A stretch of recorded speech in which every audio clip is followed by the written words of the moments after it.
പാതിമയങ്ങിക്കിടന്നൊരു നാടിന് ചേതന തന്നു പ്രവാസം,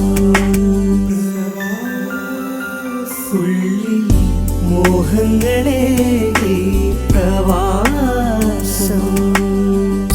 നിത്യവിരഹത്തിൻ നീർത്തുള്ളിയിൽ പ്രേമം സ്വപ്നങ്ങൾ നൽകി പ്രവാസം, പ്രേമ സ്വപ്നങ്ങൾ നൽകി പ്രവാസം.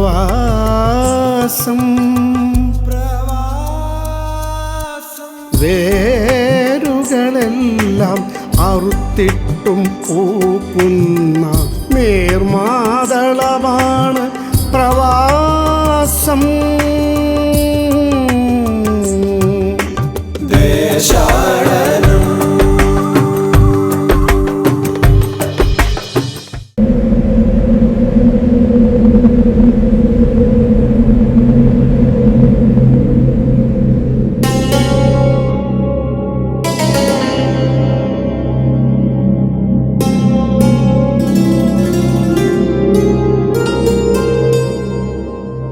ഞാൻ 2006 സെപ്റ്റംബർ 7 പ്രവാസ ജീവിതത്തിൻ്റെ തുടക്കം കുറിച്ചത്. നാട്ടിൽ നിൽക്കുമ്പോൾ വലിയൊരു പ്രതീക്ഷയായിരുന്നു. പ്രവാസം എന്ന് വെച്ചാൽ എന്തെല്ലോ ആണ്, എല്ലാ പ്രതീക്ഷകൾക്കും അവസാന പ്രവാസത്തിൽ നിന്ന് കിട്ടുമെന്നുള്ളൊരു പ്രതീക്ഷയുമായാണ് 2006 സെപ്റ്റംബർ 7 ഞാൻ ശ്രീലങ്കൻ എയർവേസ് ആണെന്ന് തോന്നുന്നു കാലിക്കറ്റ് എയർപോർട്ടിൽ നിന്ന് പുറപ്പെട്ടത്. പിറ്റേ ദിവസം സെപ്റ്റംബർ 8 അവിടെ എത്തി. പിന്നെ എന്നെ കൊണ്ടുപോയത് എൻ്റെ നാട്ടുകാരനായിരുന്നു. മൂപ്പര് വിസക്ക് പൈസ ഒന്നും കൊടുക്കാതെയാണ് മൂപ്പരോട് പോയത്. അവിടെ എത്തി മൂപ്പരൊരു ഈ പുതിയ വിസ എടുക്കുമ്പോൾ മറ്റുള്ളവരെ അപേക്ഷിച്ച് മറ്റുള്ളവർ ഭീമമായ പൈസ വാങ്ങുന്നതായിരുന്നു. പക്ഷെ മൂപ്പര് ഒരു പൈസയും വാങ്ങാതെ ഒരു കുടുംബത്തിൻ്റെ അത്താണി എന്ന നിലയിൽ കുടുംബം രക്ഷപ്പെട്ടോട്ടെ എന്ന നിലക്കാണ് എന്നെ കൊണ്ടുപോയത്. അങ്ങനെ ഞാൻ എത്തിപ്പെടുന്നത് ഒരു അറബിയുടെ വീട്ടിലായിരുന്നു. ഡ്രൈവർ മുമ്പ് അദ്ദേഹം പറഞ്ഞിരുന്നു വീട്ടു വിസക്കാണ് പോകുന്നത്, വീട്ടു ഡ്രൈവറായിട്ടാണ് പോകുന്നത്. അവിടെ എത്തി ഖത്തറിലെ റയ്യാൻ ജദീദ് വജുബ പെട്രോൾ സ്റ്റേഷൻ്റെ അടുത്തായിരുന്നു വീട്. എത്തിയമ്പാട് തന്നെ 2 ദിവസം കഴിഞ്ഞതിന് ശേഷമാണ് വീട്ടിലെത്തിയത്. അറബി പറഞ്ഞ് എന്നോട് നിങ്ങൾ വണ്ടി ഓടിക്കുമെന്ന് പറഞ്ഞു. കാർ ഡ്രൈവ് ചെയ്യാൻ പറഞ്ഞപ്പോൾ ഓട്ടോമാറ്റിക് സിസ്റ്റമായിരുന്നു. നമ്മുടെ നാട്ടിൻപുറങ്ങളിൽ ഓട്ടോമാറ്റിക് സിസ്റ്റം ആയിരുന്നില്ല. പക്ഷേ ഞാൻ കാറിൽ കയറിയിരുന്ന് അപ്പോൾ ഗിയർ ഞാൻ നോക്കുമ്പോൾ എനിക്ക് അതിൻ്റെ പിടുത്തം കിട്ടിയിട്ടില്ല. ഏതാണ് ഓട്ടോമാറ്റിക് സിസ്റ്റം നമ്മൾ നാട്ടിലില്ലാത്തതുകൊണ്ട്. അങ്ങനെ വീണ്ടും അവിടുന്ന് വാഹനത്തിൽ നിന്ന് ഇറങ്ങി. പിന്നീടാണ് എൻ്റെ ജീവിതത്തിൻ്റെ തുടക്കം, ജീവിതം എന്ന് പറഞ്ഞാൽ പ്രവാസ ജീവിതത്തിൻ്റെ തുടക്കം കുറിക്കുന്നത്. അങ്ങനെ അവിടെ 1-2 ദിവസം അങ്ങനെ തള്ളി നീക്കി. അവിടെ എത്തിയമ്പാട് ആദ്യത്തെ ദിവസം തന്നെ മൂപ്പരൊരു ആപ്പിൾ കൊണ്ടുവന്നിട്ട് അത് ചെത്തി മുറ്റത്തെല്ലാം കാർപോർച്ചിലിട്ടിട്ട് പറഞ്ഞ് അത് എടുക്കുമെന്ന് പറഞ്ഞു. അപ്പോൾ തുടക്കം അതിമെന്നാ അത് ക്ലീനാക്കുമെന്ന് പറഞ്ഞു. അപ്പം ഭാഷ അത്ര പരിചയമില്ല എനിക്ക്. കുറച്ച് അവിടെ ഇവിടെ എല്ലാം കുറുക്കി കൊള്ളിക്കുന്ന കുറച്ച് ഞാൻ പഠിച്ചിട്ടുണ്ടെങ്കിലും അങ്ങനെ അവിടെ ഇവിടെ കൊള്ളിച്ച് സംസാരിച്ച് ആ ദിവസം അങ്ങനെ പോയി. എന്നുവെച്ചാൽ ഒപ്പരം വേറെ ആരുമില്ല, ഭാഷ അറിയില്ല, ഒരു വല്ലാത്തൊരു സ്ഥലത്താണ് എത്തിപ്പെട്ടത്. ഒരു ഒറ്റപ്പെട്ട ബതുക്കളുടെ ഏരിയയിലാണ് ഞാൻ എത്തിപ്പെട്ടത്. അങ്ങനെ എൻ്റെ ഒപ്പരം റൂമിൽ കഴിയുന്ന ഒരു നേപ്പാളിയുണ്ട്, നജാബുൽ, ഒരു നേപ്പാളിയുണ്ട്. പിന്നീട് അതേ കമ്പനിയിൽ തന്നെ അബഹ എന്ന് പറഞ്ഞ കമ്പനിയാണ്.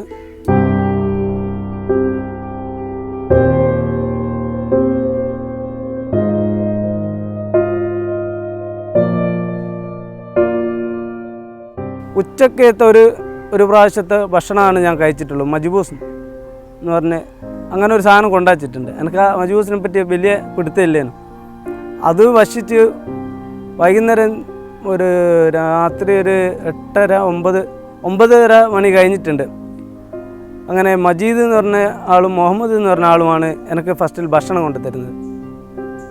അപ്പോൾ അന്നത്തെ ദിവസം അങ്ങനെ കഴിഞ്ഞ് മൂപ്പര് എന്നോട് പറഞ്ഞ് നിനക്ക് ഭക്ഷണമെല്ലാം കിട്ടും അങ്ങനെ ഇങ്ങനെയെന്നെല്ലാം പറഞ്ഞ് പിറ്റേന്ന് സുബൈയായി. ഈ എൻ്റെ സ്പോൺസറുടെ പേര് താലിബ് ജാസിം മർരി എന്നാണ് പേര്. മൂപ്പര് സുബൈക്ക് വന്ന് വിളിക്കും. അപ്പോൾ സുബൈക്ക് വന്ന് വിളിച്ചതിൻ്റെ ഉദ്ദേശം പള്ളിയിൽ പോയി, അടുത്ത് തന്നെ പള്ളിയുണ്ട്, പള്ളിയിലേക്ക് പോയി പിന്നെ നമസ്കാരമെല്ലാം കഴിഞ്ഞ് വീണ്ടും റൂമിലേക്ക് വരും. റൂമിൽ വന്നാൽ പിന്നെ നമ്മുടെ ജോലി തുടങ്ങിക്കൊള്ളണം. അവിടുന്ന് സ്റ്റാർട്ട് ചെയ്യും. അവിടെ 6 കാറുണ്ട്. 6 കാറ് എന്ന് പറഞ്ഞാൽ GMCൻ്റെ 3 വണ്ടിയാണുള്ളത്. ആ വലിയ വണ്ടിയാണ്. ഇനി ഇവിടുത്തെ ഇന്നോവനെക്കാട്ടും നല്ല ഉയരവും കാര്യമുള്ള വണ്ടി. ആ 6 വണ്ടി കഴുകിക്കൊള്ളണം രാവിലെ. അത് തണുപ്പാണെങ്കിലും ശരി, ചൂടാണെങ്കിലും ശരി, മഞ്ഞാണെങ്കിലും ശരി. ടെസ്റ്റിൻ്റെ ദിവസം പോയി അവിടെ രാവിലെ ഇരുന്ന് നമ്മുടെ ടൈമായി കാറിലിരുന്ന് ഈ ടെസ്റ്റുകൾ കഴിഞ്ഞ് അൽഹംദുലില്ലാഹ് അത് വിജയിച്ചുകൊണ്ട് വളരെ സന്തോഷവാനായി. എന്നുവെച്ചാൽ എല്ലാ പ്രതിസന്ധിയും നേരിട്ടുകൊണ്ട് എൻ്റെ ആത്യന്തിക ലക്ഷ്യം എന്ന് പറഞ്ഞാൽ ആ ലൈസൻസ് നേടുക. എന്നുവെച്ചാൽ പ്രവാസ ജീവിതത്തിൽ ഏതൊരു വീട്ടുജോലിക്ക് പോകുന്നവനും പ്രവാസിക്കും ഉണ്ടാകുന്നത് ഗൾഫിലേക്ക് പോവുക, ഡ്രൈവിംഗ് വിസയിലാണെന്ന് പോകുന്നെങ്കിൽ അവിടെ പോയിട്ട് അവിടുത്തെ ലൈസൻസ് എങ്കിലും നേടിയിട്ട് കഷ്ടപ്പാടാണെങ്കിലും സുഖമാണെന്നെങ്കിലും ആ ഒരു ടൈം ആ ഒരു സമയത്ത് അവിടെ കഴിച്ചു കൂടുകയും വീണ്ടും വേറൊരു വിസയിലേക്ക് ചേഞ്ച് ആവുക എന്നുള്ളൊരു ഇതുണ്ടാവും. ചിലയാൾ പെട്ടെന്ന് തന്നെ ചാടിപ്പോവും. അപ്പോൾ അന്ന് തന്നെ ലൈസൻസ് ഓക്കെ ആയി. അപ്പോൾ എൻ്റെ അറബി അവിടെ വന്നിരുന്നു.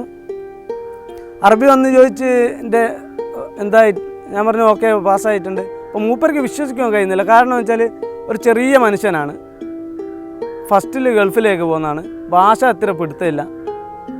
ഇങ്ങനത്തെ എല്ലാം ഈ ഒരു സാഹചര്യത്തിൽ അവിടെ എത്തി ആർക്കും ഫസ്റ്റ് ടെസ്റ്റിൽ കിട്ടിയിട്ടില്ല ലൈസൻസ് കിട്ടി. അന്ന് പോയി ഒരു ചായ എല്ലാം വാങ്ങി തന്നു. അന്നാ മൂപ്പരെ കയ്യിൽ നിന്ന് എനിക്കൊരു ചായ കിട്ടിയത്. അത് ഭയങ്കര സന്തോഷമായിരുന്നു. അങ്ങനെ വീട്ടിലെത്തി ആ സന്തോഷത്തിന് പ്രതിഫലമായിട്ട് പിന്നെ വീണ്ടും നമ്മൾ പരിപാടി തുടങ്ങി.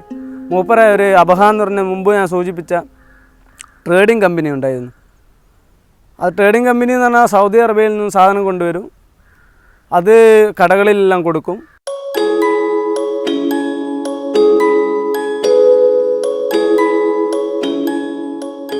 അങ്ങനെ ഞാൻ സെയിൽസ്മാൻ്റെ ആ വണ്ടിയിൽ ഇങ്ങനെ പോക്ക് തുടങ്ങി. അതായിരുന്നില്ല എൻ്റെ പ്രൊഫഷനിൽ, വീട്ടിൽ ഡ്രൈവറായിട്ടാണ് കൂട്ടിയത്. അപ്പം ഇത് അങ്ങനെ ഒരു 2-3 ദിവസം ഞാനിങ്ങനെ പോയി നോക്കുമ്പോൾ ഇത് എനിക്ക് വരുന്ന എക്സ്ട്രാ പണിയാണ്, എൻ്റെ പണിക്ക് പുറമെ എക്സ്ട്രാ പണിയാണ് ഇത്. അപ്പോൾ അതിങ്ങനെ കൊണ്ടു കൊടുക്കും, വരും പോവും എല്ലാം കഴിഞ്ഞ്. പിന്നെ അതിൻ്റെ ഇടയിൽ എനിക്ക് ഉച്ച ഭക്ഷണം ഒറ്റ നേരത്തുള്ള ഭക്ഷണമായിരുന്നു ഉണ്ടായിരുന്നത്. നമ്മൾ നാട്ടിൽ നിന്ന് പറഞ്ഞ് 3 നേരം ഭക്ഷണമുണ്ട്, റൂമുണ്ട്, പിന്നെ നല്ല ശമ്പളമാണെന്നെല്ലാം പറഞ്ഞിട്ടാണ് വീട്ടിൽ ഡ്രൈവറായിട്ട് പോവുക. ഇവിടെയുള്ള ഡ്രൈവർമാർക്ക് ഭയങ്കര മോഹമായിരിക്കും. ഗൾഫിലെത്തുക, ഡ്രൈവിങ് പഠിച്ചിട്ട് ലൈസൻസ് എടുത്തിട്ട് വല്ലാത്തൊരു ആവേശമായിരിക്കും.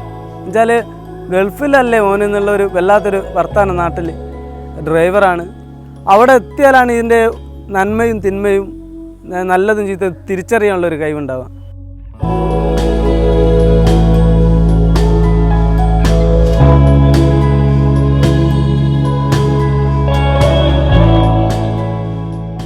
പിറ്റേന്നാണ് എനിക്ക് രാവിലെ വരുന്നത് മദ്രസയിലെ കുട്ടികളെ കൊണ്ടുപോകണം. അതെന്ന് പറഞ്ഞാൽ 3 ബാച്ചായിട്ടുള്ള ആ വീട്ടിലെ കുട്ടികൾ.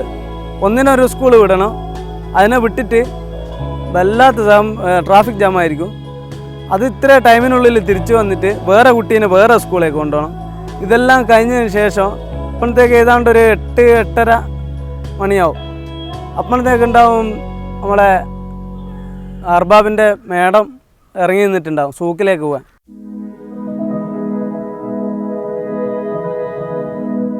അതിങ്ങനെ വെറുതെ കറങ്ങും. ആട്ടിനെ കഴിച്ചിട്ടാൽ ആട് ഏല കുറച്ചെങ്കിലും അത് തിന്നു. ഇത് എന്ന് പറഞ്ഞാൽ എല്ലാത്തിലും കാര്യം ഇറങ്ങും, പോക്കി തന്നെ. അങ്ങനെ പോയി വരുമ്പോഴത്തേക്ക് അവർ ഹോട്ടലിലെല്ലാം കയറിയിട്ട് സാൻഡ്വിച്ച്, ഈ എന്താ സാധനപ്പോ പെപ്സി അങ്ങനത്തെ സാധനങ്ങളും കൂൾ ഡ്രിങ്ക്സ് എല്ലാം കുടിച്ച് നമ്മളിത് ഒച്ച ഇരിക്കുന്നതിൻ്റെ തൊട്ട് ഇങ്ങനെ ഇരിക്കും വണ്ടിയിൽ. ചുറ്റിക്കറങ്ങി വരുമ്പോൾ അതുവേ കുറച്ച് നേരത്തെ വന്നു പോയിട്ടുണ്ടെങ്കിൽ ഈ മേഡത്തിൻ്റെ ഒരു അനുജത്തിയുണ്ട് അപ്പുറത്തെ വീട്ടിലാണ്. അവിടുന്ന് വിളി വരും അവർക്ക് സൂക്കിലേക്ക് പോകാൻ. അതിനും ഞാൻ തന്നെ പോകണം. ഇതെല്ലാം കഴിഞ്ഞ് വരുമ്പോഴത്തേക്ക് പിന്നെ രാത്രി ആയാൽ തന്നെ അവിടെ എത്തി മോന് പറയും എനിക്ക് പെപ്സി വേണോ അല്ലെ ഡ്യൂമാണോ സവനപ്പ് വേണോ എന്ന് പറഞ്ഞ് ആ ഉറക്കിൻ്റെ സമയത്ത് വീണ്ടും യാത്ര തന്നെയാണ്. അപ്പോൾ എൻ്റെ കണ്ണ് ചിമ്മാത്തത് കൊണ്ട് അവരുടെ കുടുംബം ഇന്നും ബാക്കി വന്നത്.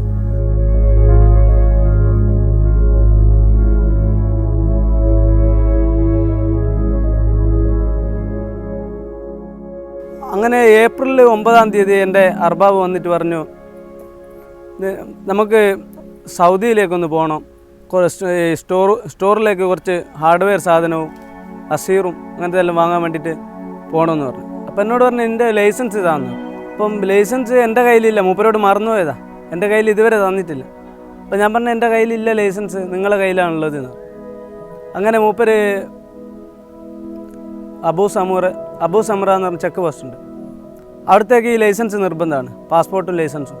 ആ ഏപ്രിൽ 9 ഞാൻ എൻ്റെ ലൈസൻസ് കാണുന്നത്. അങ്ങനെ ആ ലൈസൻസ് കൈ കിട്ടിയ ഒരു സന്തോഷവും.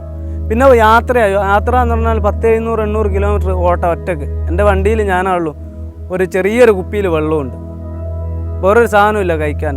ഞാൻ അവിടുന്ന് ഏതാണ്ടൊരു 8 മണിക്ക് പുറപ്പെട്ട്, രാവിലെ 8 മണിക്കാണ് പുറപ്പെട്ടത് സൗദിയിലേക്ക്, ദമാമിലേക്കാണ് പോകുന്നത്. അവിടുന്ന് വണ്ടി കയറിയിട്ട് 2 സ്ഥലത്ത് നോക്കിയാലും മരുഭൂമി.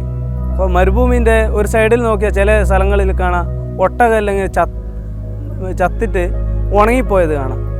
ഇപ്പുറത്തെ സൈഡിൽ നോക്കിയാലും കുറേ ഒട്ടകങ്ങൾ മേയുന്ന കാണാം, ചത്തത് കാണാം. വേറെ അങ്ങോട്ടും ഇങ്ങോട്ടും ഒന്നും ഒരു കടയോ മറ്റു സാധനങ്ങളൊന്നുമില്ല. എൻ്റെ അറബിയാന്ന് എൻ്റെ കയ്യിൽ ഒരു റിയാൽ പോലും കയ്യിൽ തന്നിട്ടില്ല. ഒരു കുപ്പി വെള്ളം ഉണ്ടായിരുന്നു, ആ ഒരു കുപ്പി വെള്ളം ഏതാണ്ട് കഴിഞ്ഞ്. അപ്പോൾ അറബി പാസ് ചെയ്യുമ്പോൾ ഞാൻ ഓണടിച്ച് അങ്ങനെ നിർത്തി. ഞാൻ കുറച്ച് വെള്ളത്തിന് ചോദിച്ച്, എന്തോ ഒരു ജീവൻ അൽമറയിൻ്റെ ഒരു ജീവനുണ്ട്, ജീവൻ്റെ ഒരു ചീസിൻ്റെ കഷ്ണവും ഒരു കുബൂസും തന്നു. ഒരു കുബൂസും തന്ന് കുറച്ച് വെള്ളമാറ്റം കിട്ടിയിട്ടുണ്ട് എന്ന് എൻ്റെ ഒരു ഓർമ്മ. പിന്നെ അതാണ് എൻ്റെ ഭക്ഷണം. അന്ന് ഞാൻ അവിടെ എത്തിയത് അസർ കഴിഞ്ഞിട്ടുണ്ട്. അസർ കഴിഞ്ഞതിന് ശേഷം ഞാൻ അവിടെ എത്തി. അവിടെ നിന്ന് നമുക്കൊരു ഭക്ഷണം ഇയാൾ മാറ്റി തരുന്നില്ല. ഓട്ടം, ഒരു അറ്റവും ഇല്ല. പോയി അങ്ങെത്തി ഏതാണ്ട് അവിടെ എത്താനായി. അങ്ങനെ ചാറ്റൽ മഴയെല്ലാം വന്ന്, ആ ചാറ്റൽ മഴ വന്നുകൊണ്ടാണ് എനിക്കൊരു റെസ്റ്റ് കിട്ടിയത്. അങ്ങനെ ഞാൻ റെസ്റ്റ് എടുക്കാൻ നോക്കുമ്പോഴത്തേക്ക് ബാക്കിൽ നമ്മൾ അർബാബിൻ്റെ വണ്ടി വന്ന് വീണ്ടും കൊണ്ടുപോയി അങ്ങോട്ടേക്ക്. അവിടെ അസീറിൻ്റെ അവിടെ എത്തി ദമാമിൽ. ഈ ഐസ് പോപ്പ് എന്ന് പറഞ്ഞ സാധനം ഉണ്ട് അവിടെ, ഐസ് പോപ്പും ജെല്ലി അതിലുള്ള, പിന്നെ ഹുബസ് റീക്കാക്ക് അങ്ങനത്തെ സാധനങ്ങൾ. ഇതെല്ലാം കംപ്ലീറ്റ് ലോഡാക്കി ഒരു ദിവസം അവിടെ നിന്ന്.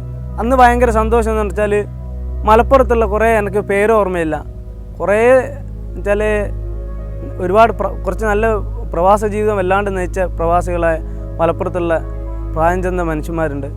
അവരുടെ ഇടയിലെത്തിയിട്ട് വല്ലാത്തൊരു സന്തോഷം എന്ന് പറഞ്ഞാൽ 2 ദിവസത്തെ ഭക്ഷണം അവർ തന്ന്. ഇയാൾ എനിക്ക് റൂമോ ഭക്ഷണത്തിൻ്റെ ഒന്നും ഒരു ഏർപ്പാടും ചെയ്തിട്ടില്ല.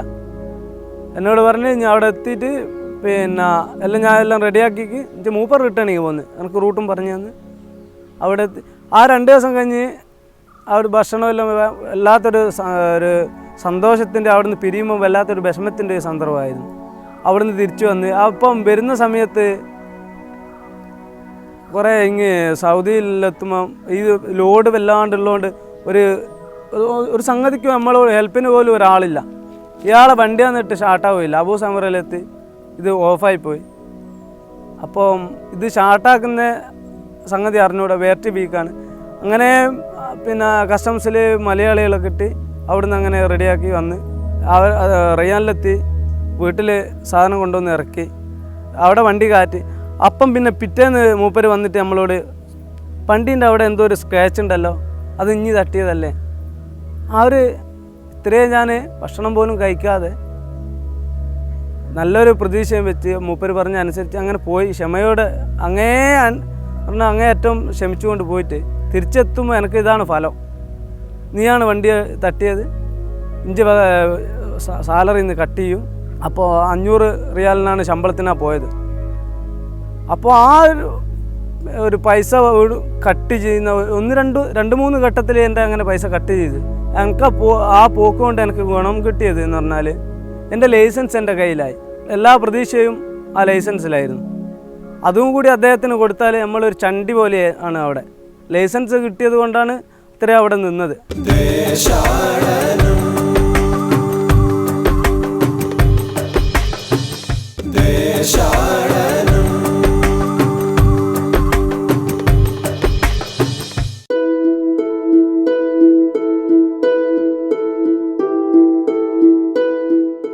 എന്താണെന്ന് അറിയില്ല. ഞാൻ ചെന്ന വർഷം തന്നെ എല്ലാവർക്കും ഇങ്ങനെ പൈസ കൊടുക്കുന്നത് റമദാനിൽ ഒരു ദിവസം. അപ്പം ഞാൻ എത്തിപ്പെട്ട ഒരു ടൈമുമാണ്. 3000 റിയാലാണ് തന്നത്. അത് പക്ഷെ അന്ന് എനിക്ക് ആ പൈസ വല്ലാത്തൊരു കാര്യമായിരുന്നു. അപ്പം അത് നോമ്പിൻ്റെ വെടിക്കെട്ടങ്ങ് കയ്യലും പിന്നെ അതിൻ്റെ എല്ലാം ആ ഒരു 3000 റിയാലിൻ്റെ 30,000 റിയാലിൻ്റെ ജോലിയാണ്. പിന്നെ അതോടെ നമ്മുടെ പരിപാടി തുടങ്ങി. പിന്നീട് പറയും നിനക്ക് ഞാൻ അത്തിരി തന്നല്ലോ, നിനക്ക് ഞാൻ ഇത്തിരി തന്നല്ലോ. അവിടെയുള്ള മലയാള സുഹൃത്തുക്കൾ പറഞ്ഞു എന്നോട് നീ ചാടിക്കോ എന്ന് പറഞ്ഞു. അവിടെ എത്തി കുറച്ച് ദിവസം കഴിഞ്ഞ് ലൈസൻസ് എല്ലാം കിട്ടി. ഇനി വേഗത്ത് ചാടിക്കോ, അവിടെ എയർപോർട്ടിൽ ജോലി കിട്ടും, അവിടെ ഇത് കിട്ടും, ഇവിടെ ഇത് കിട്ടും. അപ്പോൾ എന്നെ പോയ മനുഷ്യന് ഇടങ്ങാറായിരിക്കും ഈ അറബീനെ കൊണ്ട്. പിന്നെ അവിടുത്തെ പിന്നെ നിയമം വലിയ പ്രശ്നമായിരിക്കും. അതെല്ലാം കൊണ്ട് തന്നെ ഞാൻ എന്ത് ചെയ്ത് അവിടെ ക്ഷമിച്ച് നിന്ന്.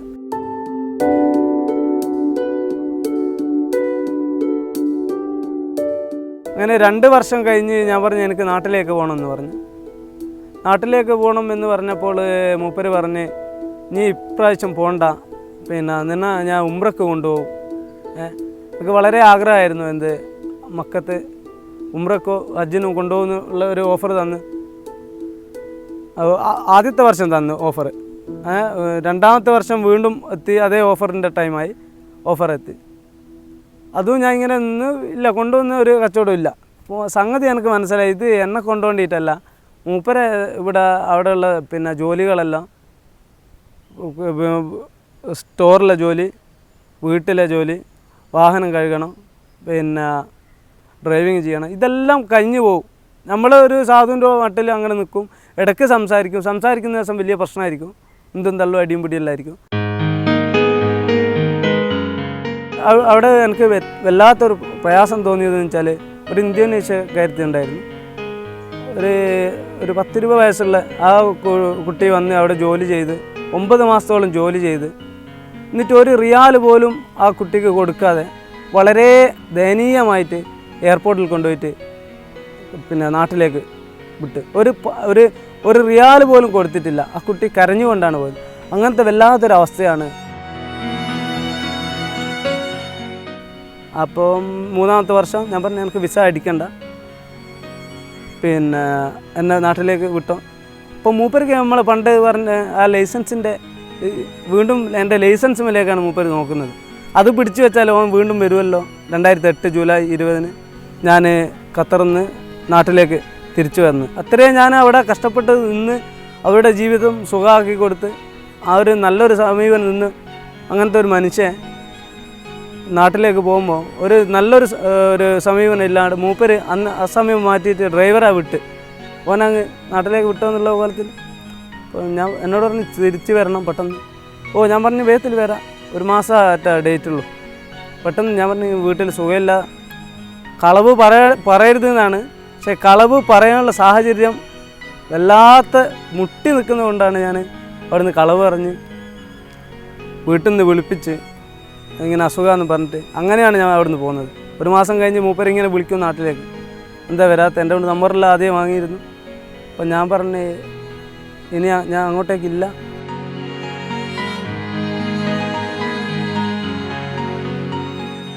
അപ്പം നമ്മൾ വലിയ പ്രതീക്ഷയെല്ലാം വെച്ച് പോകുമ്പോൾ ശരിക്കും ഇന്ന് നമ്മുടെ പ്രവാസ ജീവിതത്തിൽ ഇവിടെ പ്രവാസകാര്യ വകുപ്പ് പറയുന്ന പോലെ ശരിക്കും ഇവിടുത്തെ ഗവൺമെൻറ് നിശ്ചയിച്ച ഏജൻസി മുഖേനയാണ് മാത്രമാണ് ഗൾഫിലേക്ക് പോകാവൂ. ഇല്ലെങ്കിൽ പല ചതിക്കുയിലും വീണ് പോയിട്ട് നമ്മുടെ ചതിക്കുയിൽ വീണ രക്ഷപ്പെടുത്താൻ പോലും ഗവൺമെൻറ്റോ അല്ലെങ്കിൽ അതിൻ്റെ ഏജൻസികളോ മറ്റും ആരും ഉണ്ടാവുകയില്ല. ഈ ഏജൻറ്റുമാരെയും ഇങ്ങനത്തെ ഡിപ്പാർട്ട്മെൻറ്റ് അധികൃതരും നല്ല കോലത്തിൽ സേവനം അനുഷ്ഠിച്ചാൽ ഈ ഗൾഫിലുള്ള കുറേയെല്ലാം പ്രവാസികളുടെ ഈ കഷ്ടപ്പാടുകൾ ഇല്ലാതാവും. ചില അറിഞ്ഞും കൊണ്ടാണ് ഇത് തീയാണെന്ന് തോന്നിയിട്ട് ആ തീയിലേക്ക് പോയിട്ട് ചാടുക.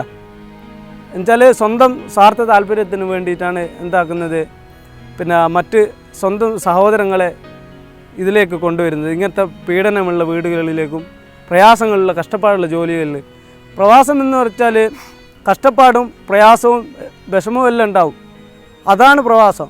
പക്ഷേ അതിൻ്റെ യഥാർത്ഥ കഷ്ടപ്പാടിൻ്റെയും പിന്നെ വേതനം കിട്ടാതെ, അല്ലെങ്കിൽ അതിൻ്റെ ഒരു സ്വാതന്ത്ര്യം പോലും കിട്ടാതെ കെട്ടിയിട്ട ഒരു ജീവിതമാണ് പ്രവാസത്തിലുള്ളത്. എൻ്റെ ഒരു അനുഭവത്തിൽ ഞാൻ പറയുകയാണ്. എല്ലാവർക്കും അങ്ങനെ ആയിരിക്കണം എന്നില്ല.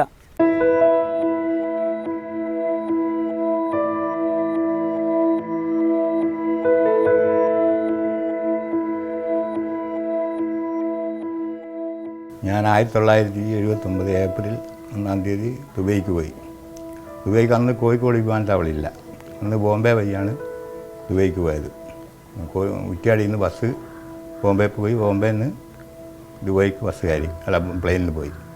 അങ്ങനെ അവിടെ ചെന്ന് അവിടെ ഇന്നത്തെ പോലെ തന്നെ 50% ആൾക്കാരൊന്നും ജോലിയുള്ളൂ, ബാക്കി ആൾക്കൊന്നും ജോലിയില്ല. അന്ന് ജോലിക്ക് ഇങ്ങനെ നടക്കും, പാസ്പോർട്ടും കൊണ്ട് ഓരോ സ്ഥലത്തും ചെന്ന് പോയി അപേക്ഷിക്കും. അങ്ങനെ എനിക്ക് കിട്ടിയ ഒരു അറബിപ്പുരയിൽ ജോലിയാണ്. അറബിപ്പുരയിൽ ജോലി കിട്ടി. ഒരു കൊല്ലത്തോളം അവിടെ ജോലി ചെയ്ത്. അറബി ഭാഷയൊന്നും അറിഞ്ഞൂടാ, അവർ പറയുന്നത് എന്താണെന്ന് വെച്ചാൽ അതുപോലെ ചെയ്യും. അങ്ങനെയാണ് അറബിപ്പുരയിൽ ജോലി ചെയ്തത്. കൊല്ലം കഴിഞ്ഞാൽ നാട്ടിൽ വന്ന്, നാട്ടിൽ നിന്ന് ഒരു 6 മാസം കഴിഞ്ഞാൽ പിന്നെ ദുബൈക്ക് തന്നെ പോയി. ദുബൈക്ക് പോയതിന് ശേഷം അവിടെ മുനിസിപ്പാലിറ്റിയിൽ ജോലി കിട്ടി. മുനിസിപ്പാലിറ്റിയിൽ ഫോറസ്റ്റ് ഡിപ്പാർട്ട്മെൻറ്റ് എന്ന് പറഞ്ഞിട്ടൊരു വകുപ്പുണ്ട്, അതിൽ ജോലി കിട്ടി. അത് പിന്നെ 20 കൊല്ലത്തോളം ആളെ ജോലി ചെയ്തു. ഭക്ഷണവും ചിലവും എല്ലാം ഗവൺമെൻറ് ആയിട്ട് ജോലി ചെയ്ത ഗവൺമെൻറ്റിൽ. അങ്ങനെ 20 കൊല്ലം ജോലി ചെയ്തതിന് ശേഷം നമ്മളെ ഗതികളിൽ നമുക്ക് ബിസിനസ്സിലേക്ക് പോകണമെന്ന്. അങ്ങനെ ബിസിനസ്സിലേക്ക് പോയതിന് ശേഷമാണ് കഫ്തേരിയ തുടങ്ങിയത്. കഫ്തേരിയ ഭയങ്കര നഷ്ടത്തിലായി. എന്നിട്ട് കച്ചവടമൊക്കെ പോയി. അങ്ങനെ പിന്നെ 6 കൊല്ലം 7 കൊല്ലത്തോളം കഫ്തേരിയം കൊണ്ട് ചുറ്റിക്കറങ്ങി. അതിൽ കുറേ സാമ്പത്തികമായിട്ട് കുറേ നഷ്ടങ്ങളും എല്ലാം ഉണ്ടായി. ഭാഷേൻ്റെ പ്രശ്നത്തിൻ്റെ കാര്യമായിട്ട് മലയാളം അല്ലാണ്ട് വേറൊരു ഭാഷ നമുക്ക് അറിഞ്ഞില്ല. ഈ ഭാഷേൻ്റെ പ്രശ്നം ഹിന്ദിയാണ് അവിടെ ജാസ്തി ഉപയോഗിക്കുന്നത്, പിന്നെ അറബിയാണ്. ഹിന്ദിയും അറബിയാണ് അവിടെ ഉപയോഗിക്കുന്നത്.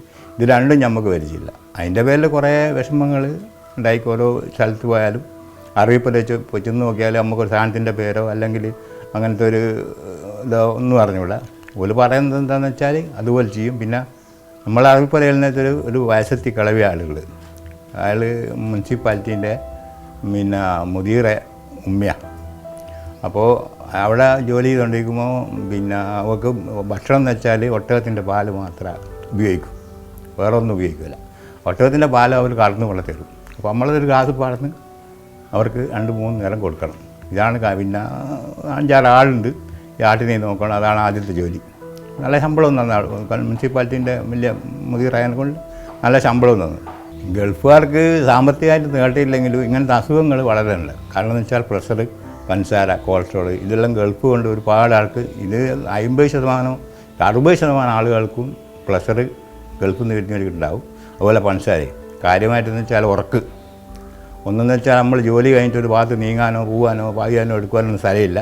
നമ്മൾ ഗൾഫിൽ നിന്ന് ജോലിയും കഴിഞ്ഞിട്ട് റൂമിൽ വന്ന് ഉറങ്ങും. അങ്ങനെ ഉറക്ക് പകലും രാത്രിയെല്ലാം ഉറക്കില്ല. ഈ ഉറക്കിൻ്റെ പേരിൽ ശരീരം ഇറങ്ങാത്തതിൻ്റെ പേരിൽ പ്രഷറും പഞ്ചസാരയും ഒക്കെ ഉണ്ട്. അതിൽ പെട്ട എനിക്ക് പിന്നെ ഒരു 20 കൊല്ലം മുമ്പേ പ്രഷറുണ്ടായിരുന്നു. 4-5 കൊല്ലം കഴിഞ്ഞാലാണ് പഞ്ചസാര വന്നത്. ഇവിടെ വന്ന് വണ്ടിയായിട്ട് ജോലി ചെയ്തുകൊണ്ടിരിക്കുന്ന നേരത്താണ് കൈക്ക് ചെറിയ തെരുപ്പ് വന്നത്. അപ്പം നോക്കിയാൽ പറഞ്ഞ പ്രഷർ അധികമാണ്. അത് രാത്രി ഡോക്ടർ പറഞ്ഞ് രാത്രി കോഴിക്കോട് പോകാൻ ആവില്ല, നാളെ രാവിലെ കോഴിക്കോട് പോയാൽ മതി. അങ്ങനെ പുറേ പോയി ഉറങ്ങി രാത്രി ആയക്കും ഈ ഭാഗം അങ്ങനെ തന്നെ വീടേക്ക് വലത് ഭാഗം കംപ്ലീറ്റ്. അന്നേരം തന്നെ ഇവിടെ കോഴിക്കോട് ഇക്രയിൽ കൊണ്ടുപോയി അവിടെ 3 ദിവസം ഐസിയിലിട്ടതിന് ശേഷം 5 ദിവസം പുറത്ത് റൂമെടുത്ത് താമസിച്ചു. ഇപ്പവും കയ്യും കാലമൊന്നും മര്യാദയ്ക്ക് കാണിക്കില്ല. ഗൾഫിലെ ഒരു ജീവിതത്തിൻ്റെ ശൈലിയാണ് അത്, ഏകദേശം ഒന്നും അറിയാനുള്ളൂ.